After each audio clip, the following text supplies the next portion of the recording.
And then we would engage in regular coaching sessions to help them get clarity around some of the things that they're working on. That's kind of one one practice. If someone's looking at, for example, career transition, right? Like if we use your wife as an example, right? An educator, let's say she decides hey, she wants to leave the classroom. Well, in that practice, I have two asynchronous courses that they can take on their own. One is called Beyond the Classroom. It helps educators or school leaders understand all of the adjacencies around the classroom. And so by adjacencies, I mean things that are close to teaching in the classroom, but really beyond the classroom. So that could be, for-profit opportunities with things like ed tech or education publishing. It could be working in the nonprofit space. Many nonprofits are focused on education or have a major vertical that's focused on education.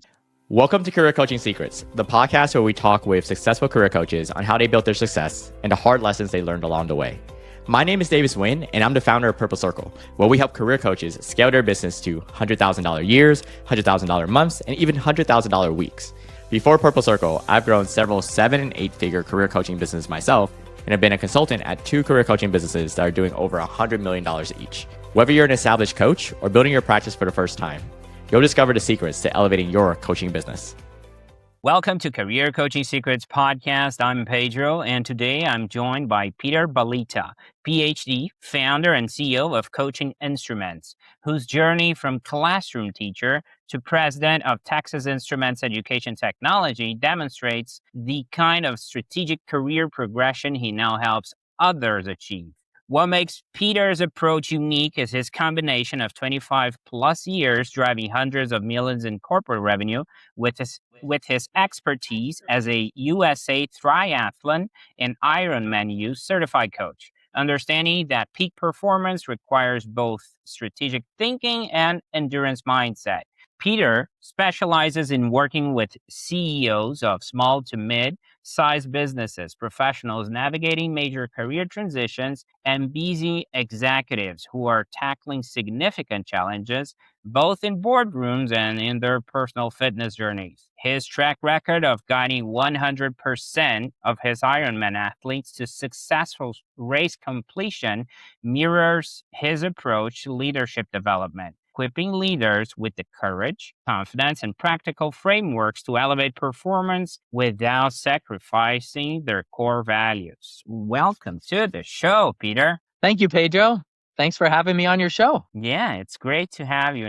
From the day we met, I've been excited to talk with you and record the episode. And, I always like to rewind a bit because every coach has that moment where they look at their life and say, yeah, I guess this is what I'm doing now. Right. So when was that for you, Peter? Well, for me, really, I guess the executive coaching and leadership development piece really became clear to me as I was nearing my retirement from Texas Instruments. I reflected on what I loved about the role the most. And it was really building high performance teams, coaching others. But as the president of a global division, my ability to coach leaders in our markets around the world, it was a little challenging because I delegated that to my leadership team. But it's something I love to do. And so even before my retirement from Texas Instruments, I started some executive coaching on the side just to continue feeding that joy for me. And so now I get to do that full time. Yeah,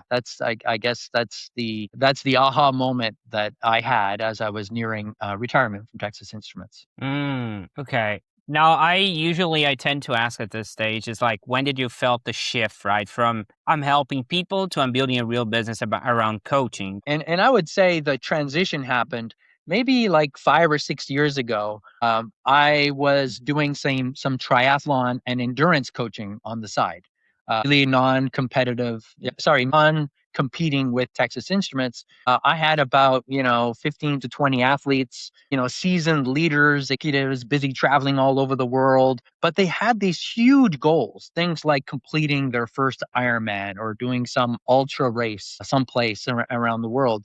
But they just didn't think they can do it. They just didn't have time. So I worked with individuals like that for 5 to 6 years when I decided, hey, this is something I can do full time. But I didn't want to limit it to triathlon and endurance training. I wanted to go full on, executive coaching, leadership development, helping people with career transitions and things like that, values. The pressure on you to deliver revenue growth or PFO growth, market share growth, whatever.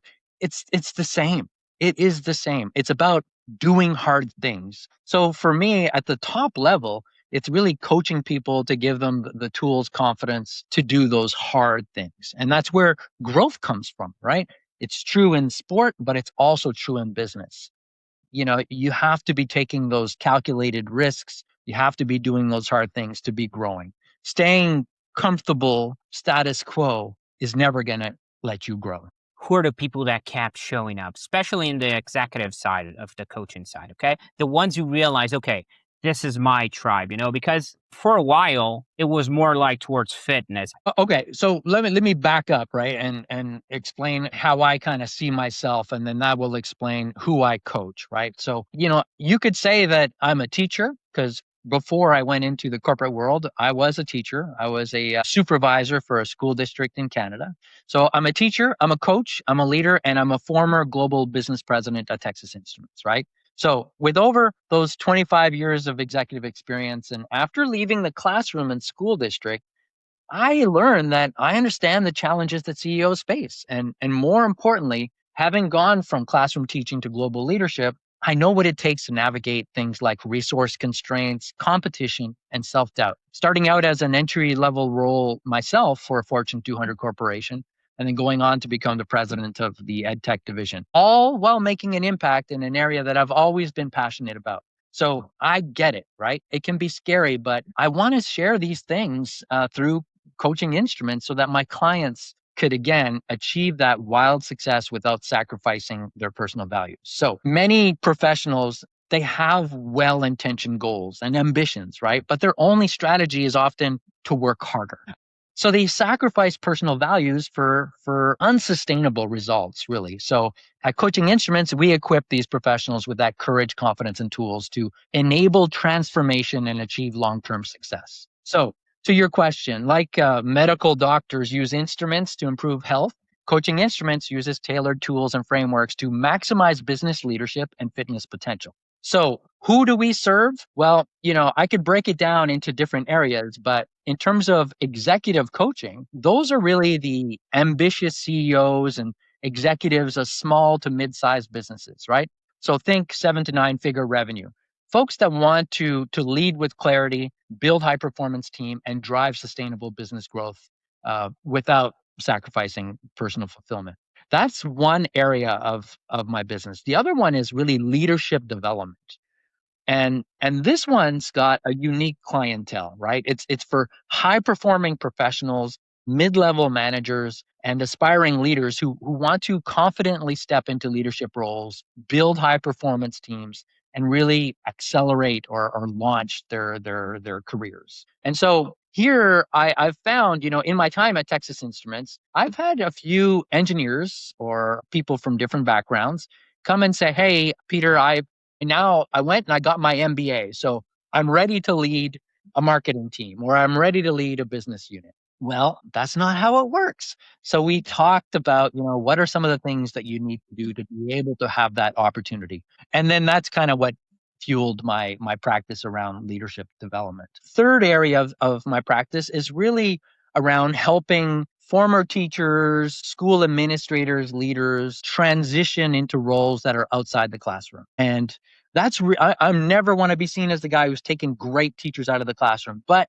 honestly, some teachers, for many different reasons, make that choice to leave. And I worked with educators my whole career, right? My business was focused on education technology. So I had that opportunity. I met with many incredible real life superheroes, teachers. And when some of them tell me about, their career plans, they'd like to switch, they'd like to leave the classroom, but they don't have any other skills. That just hurts me, right? It just hurts my heart to hear that. They have so many skills. They just need to know how to reframe them for the business world or for the nonprofit world. So that's an area of my practice right now that I have large group coaching events going on, individual one-on-one, and even some online courses that people could take. So The Okay. fourth about, we already talked about, is triathlon and endurance training. And then the fifth is just consulting, where, that's a mixture of coaching, mentoring, and, rolling up my sleeves and helping them solve some tough problems. Okay. Well, 2 points first, right? First of all, I'm married to a teacher, right? So I get where you're coming from. Like, she turned into a business owner eventually down the road. And Yeah. but it's like seeing her commanding, like, for example, a classroom, and she doesn't realize how powerful she is, right? It's something like you mentioned. It's like you can see the potential sometimes, and teachers, they don't realize it. That's one thing. The other is, like, I love the reality check. You're like, you're not right there, buddy. Just to start commanding a team, to start, having the marketing team because you have an MBA. So I love that reminder. Now I'm curious, right? We have different people reaching you out in different ventures. I have the fitness side, the leadership side. You mentioned one-on-ones. You mentioned consulting. Mhm. Now, I'm curious, how do those people usually find their way to you in the first place, marketing wise? Yeah, right now it's largely, my own LinkedIn network, Instagram feeds, but it's largely people that know me, word of mouth, referrals. And then I do have some that actually find me on my website, right, at www.coachinginstruments.com. And so I haven't done any real advertising yet, but that's going to start coming soon, so that I could scale. Okay, scaling season, exciting. Okay, now let's do an exercise. Okay, Peter, you have different offers, it sounds like. Okay, I want you to focus on one. Okay, and pretend I'm like, it could be the bread and butter. You pick it. Okay, the leadership, the more towards the coaching business side. Okay, but let's say I visited your website and what I saw resonated with me, and I'm like, hey, Peter, this sounds cool. Eventually, I went through the sales process. There's alignment, I see what I like. You guys can see that you can help me. So can you walk me through how does it look like to work with your company? That's first. And the second is what the outcomes I could potentially get out of it from working with you guys. And I understand it's somewhat to an extent a custom experience, but just to have an idea, you know? Yeah. Yeah, no, that is a great question. If we first think about your question from how would they reach me, what would that initial contact look like?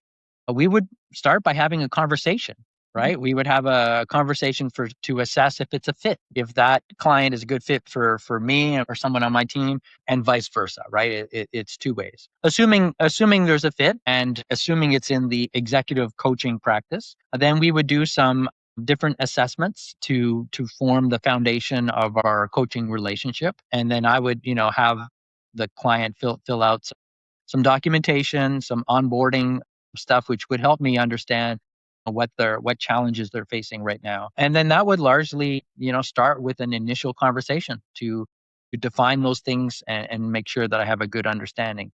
And then we would engage in regular coaching sessions to help them get clarity around some of the things that they're working on. That's kind of one one practice. If someone's looking at, for example, career transition, right? Like if we use your wife as an example, right? An educator, let's say she's decides, hey, she wants to leave the classroom. Well, in that practice, I have two asynchronous courses that they can take on their own. One is called Beyond the Classroom.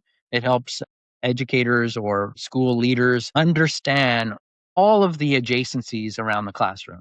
And so by adjacencies, I mean things that are close to teaching in the classroom, but really beyond the classroom. So that could be, for-profit opportunities with things like ed tech or education publishing. It could be working in the nonprofit space. Many nonprofits are focused on education or have a major vertical that's focused on education. So a lot of educators are in that space. Could be on the university side, right? It could be on the tutoring or assessment side. Big industry also hiring a lot of educators. So I get them started with understanding, what's out there. And then, they can transition into this next course called Land Your Dream Job.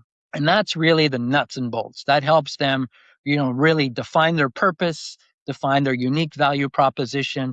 We start working on building their power base. That's their network. And because we know just sending your resume to 2,000 places, that's not the way it works, right? And so too many people think that. So I help them understand how important the networking is, preparing for interviews, and then also we don't leave them there. We also help them deal with job offers, maybe counter offers, and all of everything in between. So I mentioned they have the opportunity to take those courses, but then we also have a signature program for them that involves group coaching. And I think that's probably the most valuable tool that I've seen across all of my practices, right? Whether except for maybe executive coaching. That stuff is really one-on-one, and it's got to be like that high confidentiality and stuff. The others, we offer one-on-one, but the real value comes in the group coaching, comes in hearing the group talk about some of the challenges they're facing, some of the wins they're facing, and then hearing the coaching to other people. It's just I found that to be very powerful. Often the biggest challenge is to get one person to ask the first question.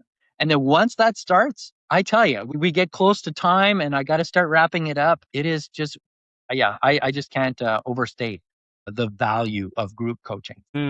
I love that. And I want to dive deep a little bit in the group coaching aspect. And the reason I want to do it is because I see a lot of coaches out there that could potentially be listening to us that they second guess group coaching, right? And I'm not sure if that's they're like, oh, I just want to do one-on-ones.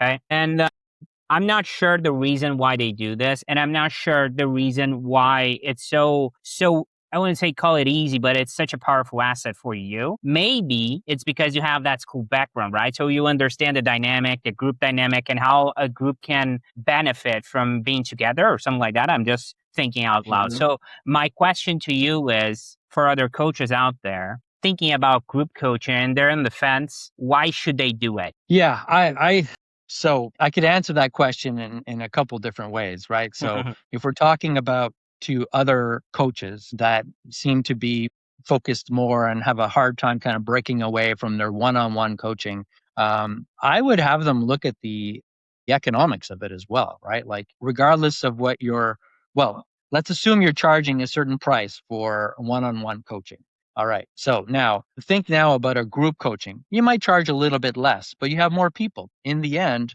which one's more profitable for you? So there's just the economics part of it. But then the other piece is, and I think the more important piece when it comes to making an impact with people, helping them, live their best lives or lead their best version of themselves in a corporate setting.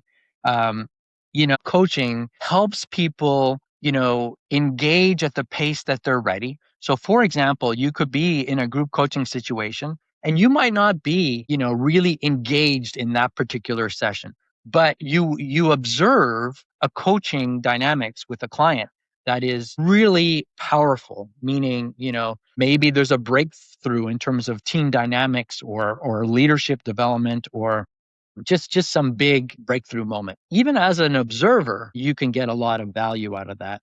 And seeing how that coaching happened, makes you feel safe. It makes you realize, because all coaches say, oh, this is a safe environment, it's completely confidential. But actually seeing it makes you feel safe. And so it's not very long before those individuals start jumping in as well, sharing, asking questions. And I tell you, that is the most valuable. I often kick off the group sessions with some topic, right? We'll talk about something, but that topic really doesn't matter. It's really a conversation starter to really what the people are struggling with. And then that quickly takes over the full agenda. I agree 100% with you, and I would add something that I see a lot of coaches doing. It's like they're strictly comparing, right? But it's a different beast. It's a different tool. It doesn't mean it's better or worse, but it's just different. You cannot compare results from a group coaching aspect. It's just another thing that is happening, but it doesn't mean it's worse or better. It's just different. But that's just my take, right? Now, I Yeah. want to shift gears for a second, Peter, because you work in basically corporate, right, for a lot of Yeah. time. Then you had that big engine working for you, right, in the background. And when we had a lot of coaches that do that and move from corporate to coaching, right, and being a business owner and all that. Now, what I see a lot happening is that they're now facing that they're like wearing a lot of hats, right? Wearing all the hats, like the marketer, Yeah. the salesperson, the business development side, and not just the practice itself. So my question to you is, how do you think about capacity? So don't stretch yourself too thin, you know? Yeah, I mean that is a rude awakening, right? Once you, I think anyone who does a startup realizes, it's a lot of work, and you realize that you've taken for granted all the support you had, maybe as the president of a global division, right? You have an executive assistant, you've got a fantastic marketing leader, of an amazing product development leader, someone who's on top of supply chain and logistics all, every day, a great sales force, and then it's just you. So, one, I should say, by doing that, I gained even more appreciation for the incredible work the leaders have done, that I formerly led while at Texas Instruments. But B, it made me really focus on, okay, what are the things that I need to be focused on? And, what I always tell people, even in my coaching practices, is that, there is no focus without sacrifice. And I pause, let that sink in. But if everything is a focus, nothing is a focus, right? So you need to sacrifice things. So I guess I had to start taking my own advice in the different areas of my startup and really start focusing in on the things that were most important, highest value, and then maintain that discipline, to consistency, to stay in those areas. And so that was a big aha. And then, I had to leverage, AI tools quite a bit. Definitely got a deeper dive into those tools. So yeah, that's you're right though. As new coaches, especially coming out of corporate, that is a big adjustment. Nice. Okay. Now, I'm curious about where you're taking all this, Peter. Looking ahead, where do you see the business going? Are you thinking about scaling, which you already mentioned, hiring, or is there a next step you're excited about to take, coaching instruments ahead? Yeah, I mean, we're just getting started, right? So I'm soon going to be advertising. I think actually we probably have some ads coming out today and tomorrow. So this conversation is very timely, right? Our first ads will come out today and tomorrow. So I anticipate that growing. I have some excellent coaches that are ICF certified, ready to take on that scaling challenge on the triathlon and endurance space. We're now full on into the season of competition, and so as that kind of rolls down, more and more people will have these new goals that they want to do, and they'll be looking for coaches. So I definitely hope they come to us. Not only can we help them with their endurance training, but most of these people are very successful professionals. Many are executives, and we can help them in the areas of leadership development or executive coaching. You know, Earlier you asked, what are some of the big takeaways people can get from our work together, and it made me think of, one of the things a lot of people find themselves in, especially these successful individuals, they get a new promotion, or they might land their dream job, right? And they're like, "Yay, I'm there." What I often tell folks is, "Okay, that is congratulations. You've made it to the starting line, but it's not the finish line, right? If you have this new promotion, it's now your opportunity to show that the corporation or the board of directors made the right decision." So, we help them, really fast track to impact. And so we help them with that transition, right? Using proven coaching strategies and leadership development tools. We help them build and lead high performance teams that consistently to deliver superior results. That's key. We help them enhance their influence. Very important, right? Within an organization, to be able to influence and prepare for future leadership opportunities. So they got to their starting line. We want them to be ready for the next race as well, the next promotion.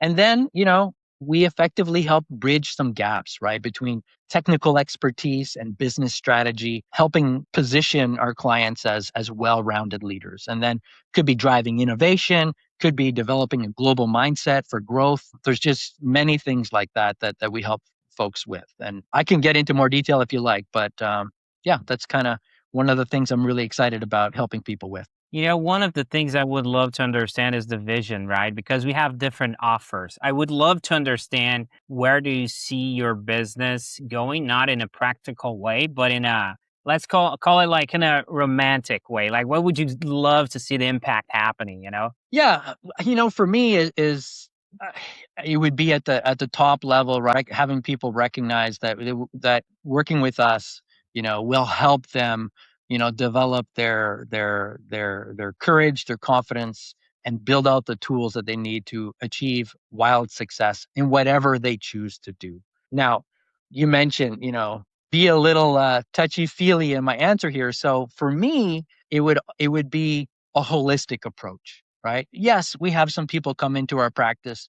They've got executive coaches. They've got very serious goals that they need to achieve, and they're looking for executive coaching to help them, exceed those goals. Leadership development could be the example I gave you of an engineer that wants to lead a business unit. How do we help them get there? But for me, it would be the holistic approach. It would be a professional that's looking for rapid growth without sacrificing their personal values, without sacrificing family time, and just staying core to their true selves.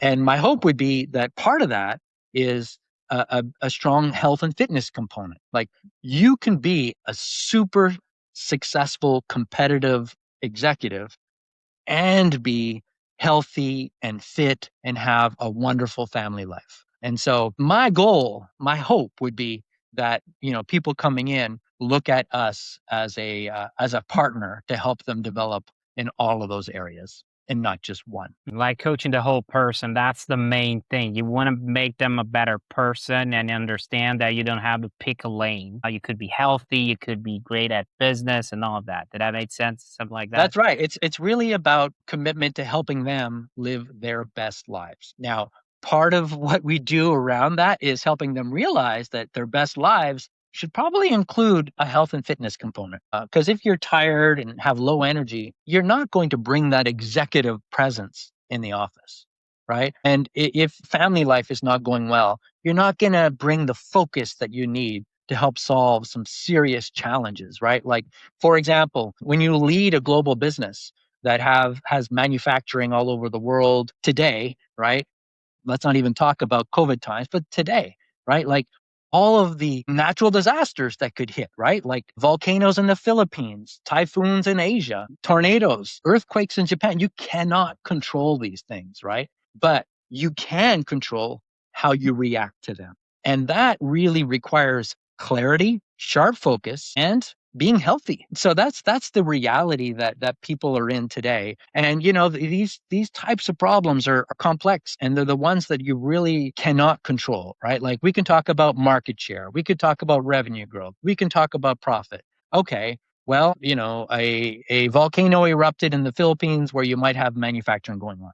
How do you deal with that? Or the US administration is imposing tariffs on things coming in from Taiwan, for example. All right, how do you deal with that? So they're constant problems that are happening every single day, and they're different. So for me, that is my jam, right? I love that, and I think people become leaders because they love, working with teams to help solve complex problems. We just are there to help these clients, be a thought partner along the way, help them make really high stakes decisions when those are ready. And really, not just as an individual, but make sure that they bring their team with them. One of the things that I often work with leaders on is, what is your succession plan? And some might say, well, I just got this job. I'm like, that's not an excuse. You needed a succession plan for your team and for yourself. One of the biggest mistakes leaders do is make themselves irreplaceable. Well, if they're irreplaceable, meaning they cannot get promoted because only they can do that role. So there's so many reasons to build up your leadership team and get everyone to a point where they can step into your role. And that allows you then to be able to take on other opportunities. That's just an example. Okay, I'm gonna jump right on that boat, the challenges boat you brought up, right? Because whenever we're talking about future and goals, there's always something we're refining in the present, right? So what are you currently trying to improve or tighten up in your business right now, Peter? Yeah, very, very direct answer, awareness. So, demand for what we're offering is there. So we know that, right? There's the executive coaching, leadership development market is big, but creating awareness of who we are and what we offer. That is the number one challenge right now. And so that's why I mentioned starting to invest in ads and marketing dollars to do that. And again, thank you for reaching out for this podcast, because that's just one of the tools for doing that as well. But I would say that is the number one focus right now, is creating awareness. I love that. Now, if someone listening wants to connect with you or follow your work, Peter, where can people find you and connect with you? Well, easy place is to go to Coaching Instruments website, and you can connect with us right there. Happy for you to share my email address to your viewers. It's peter@coachinginstruments.com. You can reach out to us through any of our social media feeds, right? Whether it's LinkedIn, Instagram, Facebook. There's so many different ways. So pick whichever way is best for you, and we will connect. Well, first of all, when we're talking about the origin story, what motivated, what drove you to this, right? And you told me it's about doing hard things, right, and getting people out of their comfort zones. I think that is a very interesting perspective, and you kind of explained to me how that's coming from a sports background towards business background, because it's about solving challenges, right, and having the right mindset to overcome them in a way. Now, that's one thing. I would say also, when we were talking about the business side and all of that, and yeah, I asked you to onboard me, right, to tell me how does it look like. You're like, okay, wait a minute. It all starts with the conversation. I would pinpoint it. It's not just about sales, or we're talking about the benefits, right? It also starts with a conversation where we're facing challenges as well, if that makes any sense, you know? Yeah. So I think most people tend to forget that. And when I asked you about, future and challenges in this space, you're like, yeah, I need to start taking my own advice, which is, I love that, because it shows that you're, as much as experienced you are, you're still vulnerable, you're still learning, you're still in the growth mindset. It's not a know-it-all point of view, stance. It's just like, hey, I still need to solve my own stuff. So it's not like I'm perfect or anything like that. So this is my long way, a way of saying that I really appreciate you being here and sharing so openly today. Peter, it was great having you on. Well, hey, thank you for the invitation. And again, far from perfect. I mentioned, and you summarized it well. Yeah, I have to take my own advice sometimes, but I'll share that I also have my own executive coaches that help me, that I work with, right? If you believe in coaching, you have to have one, right? So I've got actually more than one executive coach, and I've got my own triathlon coach, right? I've found that, yes, I can build coaching programs from others. I can do all these things. But when I'm in the heat of the moment, I might not make the best decision. I might push a little too hard, knowing that the guy that, I'm accountable to is the mirror. That doesn't work so well. And so I have my own triathlon coach that holds me accountable to the plans that we align on. So I would encourage, anyone that currently has their own executive coaching business or any coaching business to make sure that you're investing in your own coach as well. That is one of the best ways to help you grow and scale. You got to walk the talk, right, Peter? Absolutely, Pedro. That's it for this episode of Career Coaching Secrets. If you enjoyed this conversation, you can subscribe on YouTube, Spotify, Apple Podcasts, or wherever you're listening to this episode to catch future episodes. This podcast was brought to you by Purple Circle, where we help career coaches scale their business to $100,000 years, $100,000 months, or even $100,000 weeks, all without burning out and making sure that you're making the impact and having the life that you want. To learn more about our community and how we can help you, visit joinpurplecircle.com.